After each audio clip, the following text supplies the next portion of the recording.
been a busy couple weeks. First on March 25th, I was a member of the Cozy Mystery Book Club YouTube live stream of this book, Bayou Book Thief by Ellen Byron.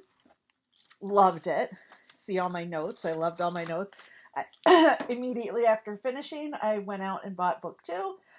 So I'm excited to dive into that. Angela is, of course, amazing and so nice and so generous. And the questions that were asked in the chat, the people responding. Got to meet Marta Ferguson, who was my fellow person on the panel. And that was super fun. We ended up talking for like 2 hours. That's how much we enjoyed ourselves. So check that out on YouTube or on one of her social sites. Also, this past week, I was the moderator for a panel set up by Sisters in Crime New England about writing a mystery series.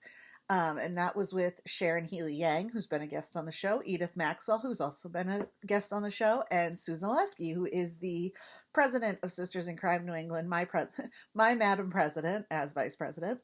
And that was really good too. We got a lot of really good questions from people. 40 people signed up. I think 30 ended up attending. And hopefully, if you're a member, you can get in to see the video on our website. I'll find out more about that tomorrow at our board meeting.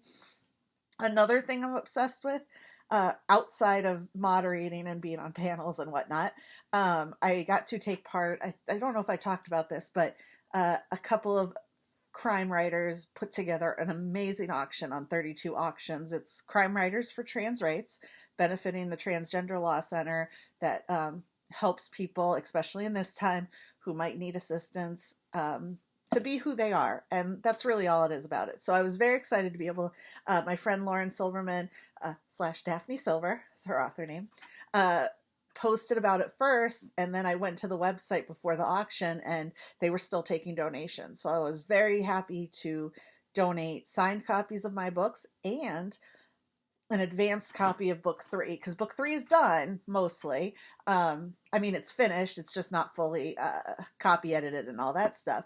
So the person who won bid $65, which is amazing, and all told, the auction took in over $60,000, and it was like it was the end of March through the beginning of April, so it was a quick turnaround. But so many amazing authors. Stephen King had stuff on there. It makes me so happy that our crime writing community is so helpful and so thoughtful and so empathetic, and maybe that's why we write sympathetic characters, because we know how it feels to be marginalized in people. So amazing. All the fellow writers who got to be a part of it, all the librarians, all the readers, everybody who donated. You are amazing. You are awesome. And every little step to fight this administration is something. I'm not one to gatekeep. So if you're fight how you can. That's all I have to say. Another thing I want to say, if you're in the New England area, a new bookstore has opened up at the Kingston Collection in Kingston, Mass, called Mother Crewe Books, Bakehouse, and Brews. Their grand opening was yesterday, this weekend, April 5th. And it's used local books, book art, what else did they have? And then a part of their front table is artisan baked goods, and they're hoping to get a cafe, a cafe up and running. So check them out. I will be doing an event with them at the end of May, so I will talk about that more when it comes up. But they are affiliated with, there's a Mother Crewe artisan shop. There's a 3 Gen Love artisan. The Kingston Collection has a bunch of these artisan stores, which I think are great. And it's a really fun, if you're looking for something to do when it's raining or if it's too hot in the summer, just walk around. There's a bowling alley there. There's a kids thing. There's an escape room. So definitely check them out. And if you were looking for something on the lighter side, Have I Got News for You on CNN is quite possibly what I need in this crazy, crazy world. Amber Ruffin is a gosh darn delight. And I've liked Michael Ian Black ever since he was on the TV show Ed. If for those that know, no.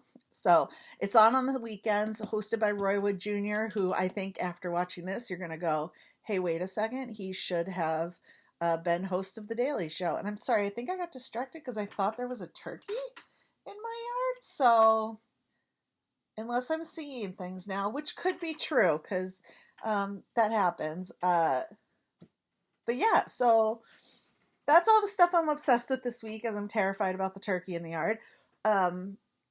Sports, the Red Sox, we're back, baby. Okay, so hasn't been a perfect start to the season, and everybody's been freaking out about Raffy, but he did just hit a home run in his first, one of his first at bats at Fenway. The home opener was Friday. I did not go because driving into town and stuff is too much and too expensive to park, but it was a great game to watch, and it was like 70 degrees, so I ended up taking the patio furniture covers off and sat outside. I got about 1,000 words in book 4 done. So we're back, baby. We're back. Tonight is one of those weird days. So yesterday's game got rained out, which means they're playing a double header today. So we're losing this first game, but then there's another game at 7. But then the Celtics and the Bruins also play at 6. So tonight's going to be a ration of sports. Also on right now is the Women's Final Four Championship. Obviously, I'm a UConn girly, so I'm cheering for them. Love Don Staley, but UConn Huskies all the way, Page Buckets. But with that, let's dive into this interview with George, former investigator, former Navy person, former private investigator. I might have said that already. Former policeman, and now writer. Very interesting kind of learning about his process and how it kind of came about, and kind of really excited. If you look at his covers, you're going to be like, okay, I get what this guy is about. So, and I love the idea of how he started in his writing journey. So this will be really cool for you guys. And with that, enjoy George. Welcome back to Baseball, Books, and Banter with me, your host, Nicole. And today's guest is George Cramer from California. And I don't know why I said it like that, but like I was reading your bio and I was like, ooh, that sounds cool. That sounds cool too. So like, he's also a writer, which is why he's here. He's not just a guy from California. Let's put it that way. But yeah, why don't you introduce yourself and tell people a little bit about yourself? Oh, that's tough. I know. Yeah. Well, I'm George Cramer. I'm a writer. I was not always a writer. I was born and raised in California. On my dad's side, it goes back about 5 generations. Wow. Uh, I've lived my entire life in California. I joined the Navy to see the world, and I got sent to boot camp in San Diego, California. Yep, Then I that's got accurate. I got sent for advanced training in San Diego, California. And then I got stationed in Alameda, California, which is between Oakland and San Francisco. Wow. I, and I got out, I became a police officer in San Leandro, California. I loved every minute of the Navy and every minute of being a police officer. I would have stayed in the Navy if I didn't have a wife and a very young child, and the police department doubled my pay overnight. Oh, Anyway, I was there 16 years. Close to half of that time I was in investigative positions, either as an investigator or as a sergeant. I retired on account of, catch this, stupidity. Uh, Back in those days, they didn't have battering rams, and I was good at kicking in doors until one night I kicked in a door that was stronger than me, and I messed up my knee and my back and got oh, retired. Then I became a private investigator. I worked in private and corporate investigations for about 30 years. Uh, Near the end, I got headhunted to Palm, Palm Pilots, oh, and that turned out to be a job I loved. And I was there, I don't know, 7 years. wow. And then a great big giant company bought us out and laid us all off. I learned all about age discrimination. I was 68, Okay. full of vim and vigor, and wanted to keep working. Uh, People don't want to hire 68-year-old people, Right. and the camera's a little jerky because I have picked up tremors over the years. Oh, yeah. Anyway, after a while, I saw a class on writing at our community center, and I thought maybe that'll help my Boredom. yeah, resume, whatever. Anyway, I went there to try out to be creative writing, and I fell in love with it. And then one day, uh, the instructor passed out pictures randomly, and I got a picture of two girls sitting and looking up at the Mona Lisa. Our assignment was to describe the scene in 15 minutes, Wow. but in 15 minutes, I didn't do the assignment. I sketched out a book, put Wow. aside what I was writing on, and spent the next 8 years writing the Mona Lisa sisters. In between, I had a liver transplant. I earned 2 college degrees and published it. I loved it. And I have 2 other books out. They're police procedurals. They're full of a lot of, shall we say, violence. Mm. And there, now we won't Huh. look down at the camera. Anyway, and I'm working on the second book in a police procedural detective series, Hector Miguel Navarro, and I hope to have it out this fall. Oh, that's exciting. Yes. Because, like, I tell this to people all the time. Time is going so fast. I mean, we're already in April, so the fall is very right around the corner, Oh, especially in the publishing world where oh, everything is slow. and in the writing world where you have to really hustle, Hmm. a year comes by really fast. It's very true. You also wrote, you also were, on your website, a lot of short stories as well, right? I have, yes, Yeah. I have. I've talked about this with a lot of authors. I'm so impressed by people who can kind of do both because I am not a short story writer. I always end up over the recommended minimum of a short story, and so I'm like, well, now it's a book, can't do it anymore. So I love people that can distill it into a short story format because I know a lot of people like to read in a short story format for those that aren't big novel readers. And so obviously you have a background. First of all, my dad was in the Navy, so thank you for your service because I love the Navy. He was at the Navy lacrosse game yesterday. We Ah. never were lucky enough to be stationed in San Diego. We visited a lot, but he was at the postgraduate college in Monterey. So we were Oh, cool. a little bit in California for a little while. Um, so yay Navy. So your first book was not a police procedural, obviously. It's about the picture that you saw, which if you see the cover, everybody, which you'll see on the little caption, um, it's the two girls looking up at the Mona Lisa. Was that the actual picture she showed you, or was that a rendering of? That was a rendering because the picture she showed me was copyrighted. Gotcha. So we had to make it different. And that came out in 2020? Yes, ma'am. Okay, so right in the midst of COVID. That's when my first one was released in the middle of COVID. So I feel your pain. I feel the pain of a COVID release. Um, so after that, what made you decide to take the hard turn back towards police procedure? Were you writing that before, and then this book obviously was like, no, you have to write me first? Or did you go, okay, Yes, now that I've gotten that out, let's go back to what I know? absolutely. There's Mona Lisa's is a women's literary historical fiction set in the 1890s from a woman's point of view. And yeah, it was, I saw that picture and it was just like, you have got to write this Yeah. story. So when I put robbers and cops aside and went to work on this, like I said, for 8 years. And it was even my master's thesis when I was earning my MFA.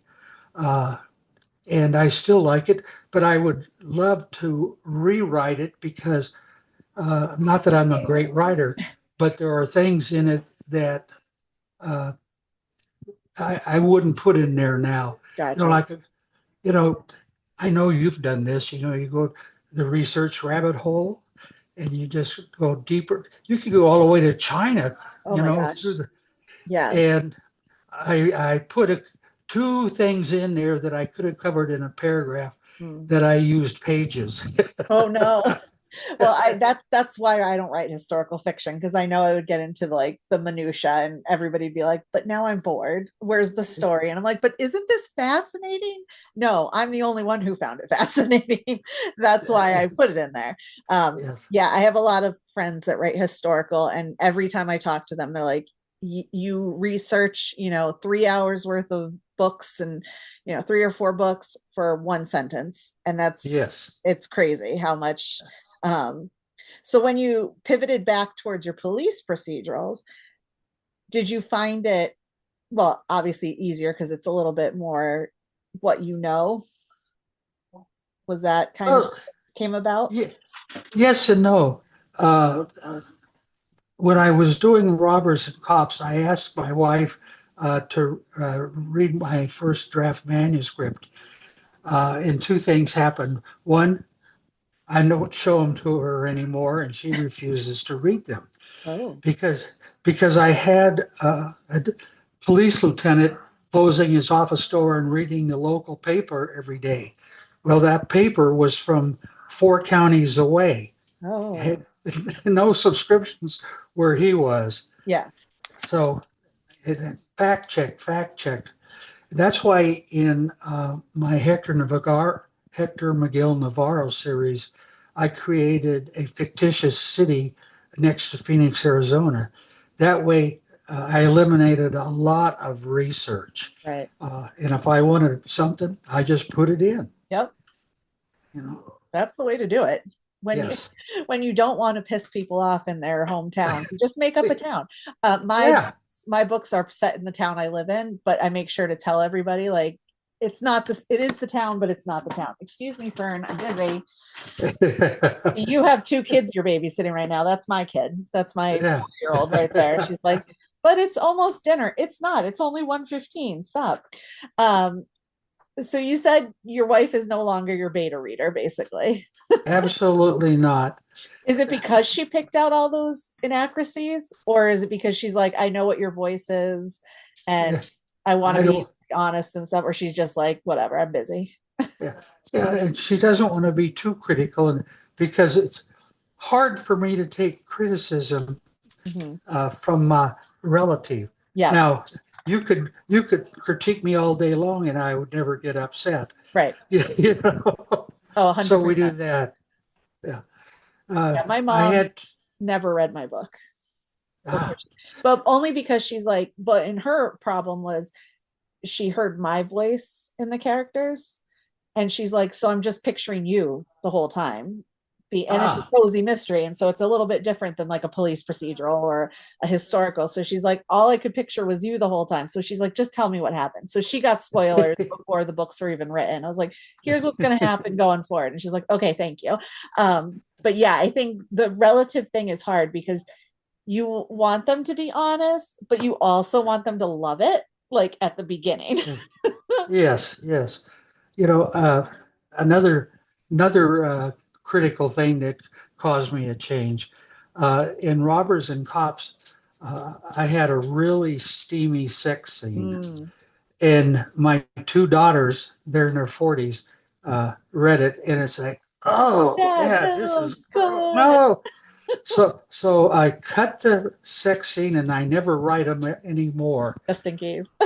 Yeah. What is it? I think it was James Patterson said he doesn't have sex because his mother reads his books. Oh my You know. God, that's funny. Because I Yeah. I have a lot of friends who write, let's say, how should we put it nicely? Smutty romance.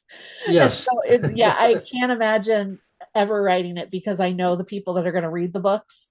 And yeah, my dad reading a book that, well, I don't even know if he's read them, but like, yeah, my brother, I was just talking to him and he's like, oh yeah, these people read your books. And I'm like, oh my God, thank God I don't have any sex in it, because then I would be red faced all the time, just like, sorry, yeah. Especially if my mom heard my voice in it, then okay, that I don't want to unpack that. That's too much.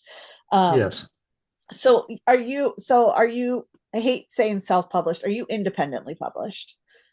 I think they call it hybrid. Okay. Uh, So you have a publisher and you do everything pretty much. yeah, yeah. Well, she does pretty much everything because I'm kind of, even though I started working with computers in the 70s, actually, I started in the 60s Wow. before I went in the Navy. But anyway, I'm really a computer nerd. So, or not a nerd. A Luddite. Yeah, I'm not very good at a lot of that stuff. So, Russian Hill Press is a small Okay. press, and she puts everything together. And my cover design, I give ideas, Right. suggestions to, I can't even think of her name right now, but she's in El Salvador, and I just love her work. It's Yeah. just fantastic. I was just going to say So, on the Robbers and Cops book and the New Liberty book, the covers are very indicative of what's inside the book. And yes, that's important. I think sometimes cover art can go too far one way or too far the other, but I feel like yours really, so who, to the lady in El Salvador whose name we can't remember, amazing work. yes. I mean, congratulations, it works. And then of course, obviously the with the Mona Lisa sisters, yeah, that one's a little, that's also like, you're gonna get, this is what you're gonna get in the book, guys. Like, you know. Yes. So I like when covers do that and not, and so do you, if she brings you a cover, you can talk back to her and say like, no, I don't love this and this, or is it really one and done usually for her? Oh, no, no, we have several iterations. In fact, we usually wind up having a Zoom call or whatever it is she has there. And then we both have the image in front of us and we discuss it. Yeah. And it pretty much comes out the way I like it. Good. Now, in New Liberty, there's the big cactus tree. And this, my plan is to have that in each of the three books that are going now. The second one has what, and I'm not going to tell you exactly, has what might contain a body. Oh. And the third, I don't know if you've ever seen them, but missing and murdered indigenous women Mm, are taken at a much greater rate yes. than other races. And so the program, they put a, they Yep. have a, you've seen the red hand? Oh yeah. Yeah, it's So going to be powerful. it's going to be an Indian lady with the red hand over her face Oh, because that's, that's going to be the main theme of the book, the thread throughout. and is that is three books in the series kind of like your stopping point, or do you think you could even make it farther? Like, do you I could have make more it. ideas? I have some ideas, but the first three books they came, Yeah. like the Mona Lisas. Probably I want to go make it a longer series. I'd like to get to five or six, Mm. but it's going to be harder work than these, and these were hard enough. Oh, 100%. I'm in the midst of writing my fourth, and it's tough. It's like, okay, and I know the characters so well, and I'm like, it's just hard to kind of, now I'm in the stretching out part of the writing, and I'm like, okay, the murky middle, as they call it, which is never fun to get into. But I just got a new publisher where I had to provide like a paragraph for the books coming up, and that kind of helped distill it in my head, which is nice because Ah. that doesn't happen often. Because I was like, oh, shit. I was like, I don't even know what I'm writing in the fourth book, so this is good to kind of help me think through what's going to happen at the ballpark. Um, with the indigenous women and people that go missing, I saw on your website that you volunteered as a missing persons investigator for. Are you still doing that, or is that, was that just kind of I when? did it for 5 years until COVID hit, Hmm, and then I quit. Uh, I didn't want to go into a police department 2 or 3 days a week with all the cops coming in and out from outside. right? Uh, No, and that makes sense. so I quit, and then I haven't gotten back to it. Uh, since then, we started having grandchildren, Yeah. We have five, including one great grandchild under the age of two. Oof. I mean, again, I said this at the beginning. God bless you, because that's a lot. So Yes. you have to do it now. You have to be like, come on, I babysitting. But as you saw, cats are equally as annoying because okay, that came out wrong. I didn't mean kids are annoying. Or did I? Yeah. I was just talking to my brother and he's like, I haven't seen this cat in a while. And is she still with us? I'm like, yeah, she's still here. She just is very camera shy, except when I'm recording a podcast and she's like, why are you ignoring me? Um, so you were in the Navy. What did you do in the Navy? Sorry to be I so was, random, but oh no, that's fine. I was a personnelman. They okay. don't even have that. They don't even Yeah. have that rate anymore. What was your dad? He was a supply officer. Ah, He was so he when I was born in Groton at the sub base. He was a submariner. So he was out on a sub for my first birthday. And then he did a lot of CONUS work. That's some military talk for you guys. Um, mm-hmm. and then he was on the Way City based out of Jacksonville. So he did a bunch of tours with them. But luckily, I was actually just talking to somebody yesterday um, that we almost moved to Guam when I was going into high school. And I was like, I am not moving to Guam to go to high school, guys. And so luckily, we did not move to Guam. We moved back to Pennsylvania, which was fine with me. It would have been cool, a cool story now, but yeah, we have friends in San Diego, and so we'd go out to do. We went to a retirement on the Midway, which is pretty cool. Oh, Um, yeah. yeah, we love. Yeah, we're still very. My brother works for the Navy in DC, even though he's a civilian. Um, yeah, it's really kind of fun. I worked DoD for a while, but now I'm in healthcare because I'm in Boston, so I need to be in healthcare because there's not a lot of military up here. Another thing on your website that I thought was interesting, you were particular in the police and your missing persons role, known for your interviewing and interrogations. How did Well, that translate into writing?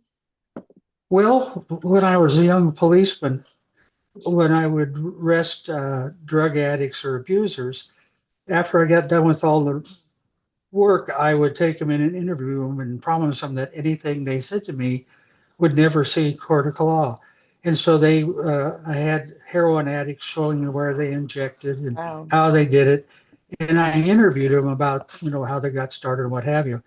And interviewed a lot of people as a narcotics supervisor.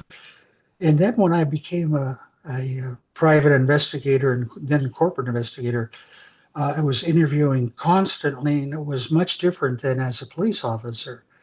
As a police officer, you kind of got a little bit of pressure on them that they're going to talk to you, Right. even if you admonish them their rights. Well, as a civilian investigator, you've got there's no way you can make anybody talk to you. Sure. Well, I don't think in 30 years I had more than two people refuse to talk to me. Wow. But they were often curious. You're a private investigator. What is that? I Yeah. never met one. Because all we And know is what we see on TV of private investigators. So when you meet one in real life, you're like, is this real life? Like, what's going yeah, yeah. We don't carry guns and we don't beat up people, but there are a lot of interesting things. Um, I've often been told that if you really want to know about setting description, you need to read Raymond Chandler. on? Mm-hmm. Well, I just finished his The Long Goodbye, and I was reading it as a writer, not as a reader. Right. It, and it was fantastic, but I kept losing track of what was the plot because Right. it was Because you were so trying to interesting. find the writing stuff in it, and you're like, oh, I have to go back. Yes, yes, But yes. on that, actually, I'm going to lift my computer up. Speaking of herky jerky, I did a panel at the last New England Crime Bake on setting, and I was the moderator because I don't know. Oh, Yeah, I'm on the committee, so the committee members are the moderators, and uh, who was the person on the panel? I want to say Ray Anderson. He talked about this book, Descriptionary, which is literally how you can describe anything and writing. And so I bought it on Amazon because it was like not that expensive. And so now I'm using that, like, oh, if you need to know what adrenaline is, here's what aloe vera does, and here's how you can describe it with more words, Oh, just da da da da da. So it's kind of fun to or different swords. Oh, that's new. I didn't get that far in the book yet. Not a lot of what, swords needed in baseball, so I don't have to really worry about that, I don't think. what was the name of the book again? It's descriptionary. Descriptionary. I Yep. might buy that. Mark McCutcheon. Yeah, he mentioned it at the thing, and like I was staying in the hotel, and I went right back upstairs, and I was like, "Well, got to order that now because that's something I need." He has really good. His books are trail based, like hiking trails, so Ah, he needs a lot of that description of formations and clouds and weather and stuff like that. So it was really kind of cool to learn. I was like, okay, that's good to know.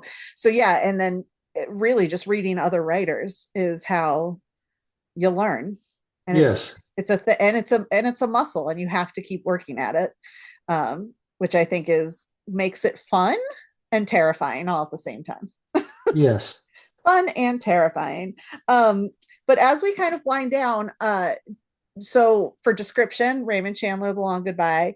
Do you have other books that have influenced you to be a writer, or books that you've just read that you're like, everybody should read this, it's super fun, or whatever? Well, the book I've reread the most times is For Whom the Bell Mm, Tolls by Hemingway. And of course, it's old and the style isn't quite what we use now. But I've always just really enjoyed it. yeah. And every time I read it, it comes to be different. Yeah. And then what am I going to say here? The one about the fisherman. I can't think of the title. But anyway, where he's at sea in a small boat. It's not The Old Man and the Sea. The old man in the sea. So Oh, yeah, like you yes. led me to that though, because you were like, it's a guy in the sea, and I was like, is Hemingway an old man at the sea guy? Because in my other head, I'm like, oh, the sun also rises, and I'm like, well, that can't be it. So that's Yeah. all the Hemingway I know. I think I've read everything Yeah, Hemingway's written, and uh, I just I get trapped in them.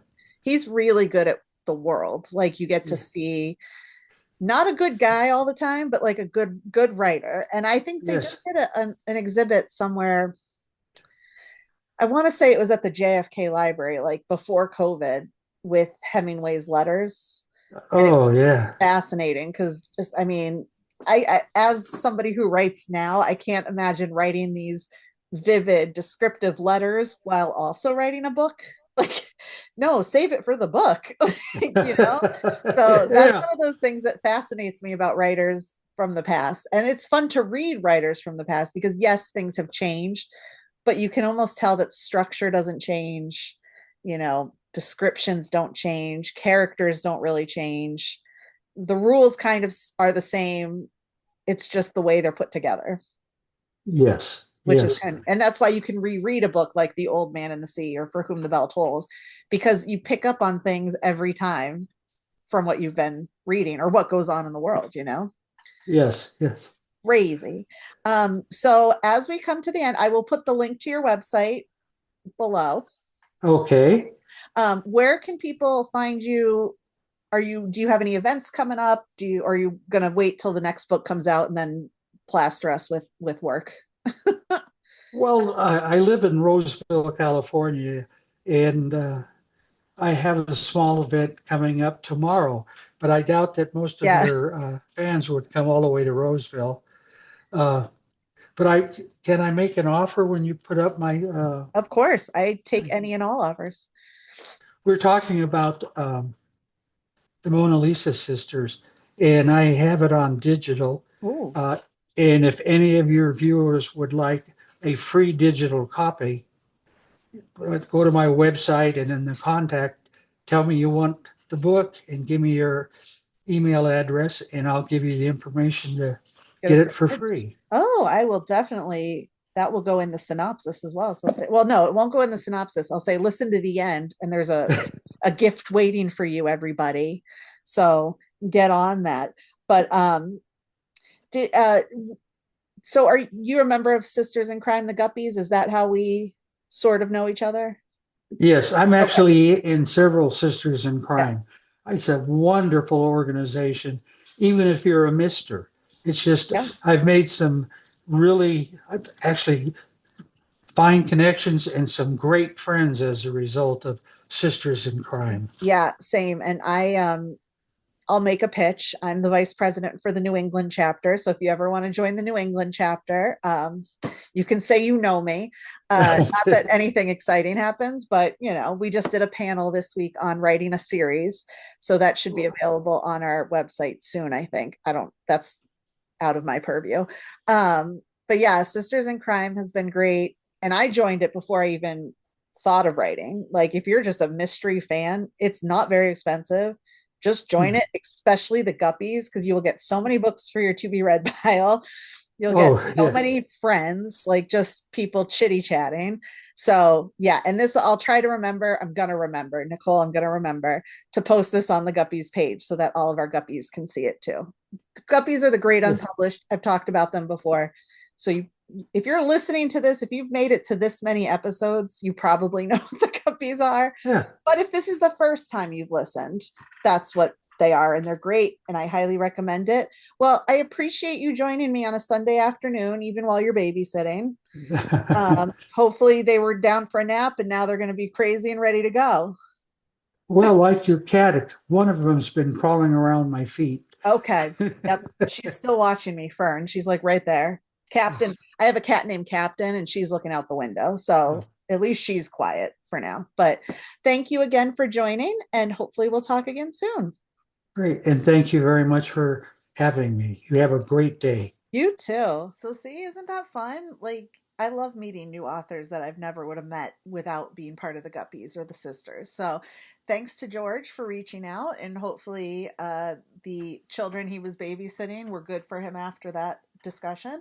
If you've listened all the way to the end, you can send him an email and get a digital copy of his first book, the Mona Lisa Sisters.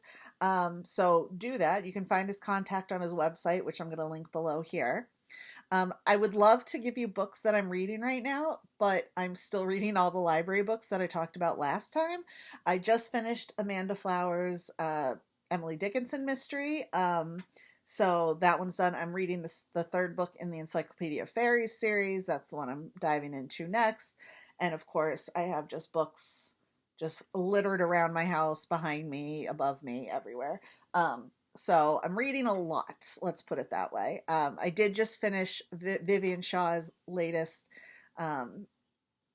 Greta Helsing novel, which was fun on NetGalley. I have to go leave a review for that. It was the final in the series, and it was a nice tidy wrap up, which is kind of cool, and also has larger what's the way I want to say it, like religious questions to be answered, etc., etc. One other thing that I'd like to tell you I made stickers, guys. So if you're coming to an event in the near future, there's going to be lots of stickers. Um, for some reason, it printed weird, but just know when I actually do it, they'll be good. I'm going to make a lot of these small ones because these ones are a little big. They're a little big. But look at the little armadillo. Anyway, so speaking of events, if you're listening to this prior to April 12th, I will be at the Weymouth Library for their local author fair. So April 12th at the Weymouth Tufts Library. I think it's Front Street or Broad Street, right in Weymouth Landing. Beautiful library. So definitely come even if you just want to see the library. And there'll be lots of authors there, diverse authors. So, and me. So come see me. May 24th through 28th, I'll be at Malice Domestic. No panel, so you can find me anywhere. Walk in the Bethesda Marriott, and maybe on that Saturday, my dad as well. May 16th, I will be at the Brockton Rocks with Rosie Pease, the block party for their home opener. So come down and see that. Pick up some baseball books, pick up some baseball fun, and enjoy a game with the Rocks, who are now part of the Frontier League, I believe. I think they've moved out of the Collegiate League. They've combined with the New England Knockouts, who had one season last year, so they're now a combined team. Just FYI. if you're a librarian, on May 19th, I will be at the Sisters in Crime table in Falmouth all afternoon, so, talking about our Speakers Bureau. If you are a person who works in hospitality anywhere, reach out. And the Speakers Bureau is great. Get 3 or 4 authors to come together, and we have different programs and all that kind of good stuff. So it's really enjoyable. And then May 19th, and then I think May 30th, I'm at the new bookstore that I mentioned previously, Mother Crewe Books, Brew House, Books, Bakehouse, and Brews, on May 30th, doing a signing in the afternoon. Just so come hang out at the Kingston Collection on May 30th. I mean, what else are you going to do? It's going to be hot. There's probably no game. Like, just come hang out with me and maybe get some bookish stuff too. And also, I will have many sticker to hand out. So I do have book news. I got the production schedule because now that I'm a Level Best Books author, September 6th, 2026 is the current pub date. Obviously, that could change here or there, but just be prepared. It's next September. But my plan, because I'm like smart sometimes, I'm getting it copy edited now, but my plan is to have the next book done by the time the book comes out next week, or next year. So by next September, my plan is to have book 4 written. So then a year later, book 4 will come out. And then when that book is turned in, book 5, I'm going to have a year. So I have a plan to be accountable. I have a story for all 6 books.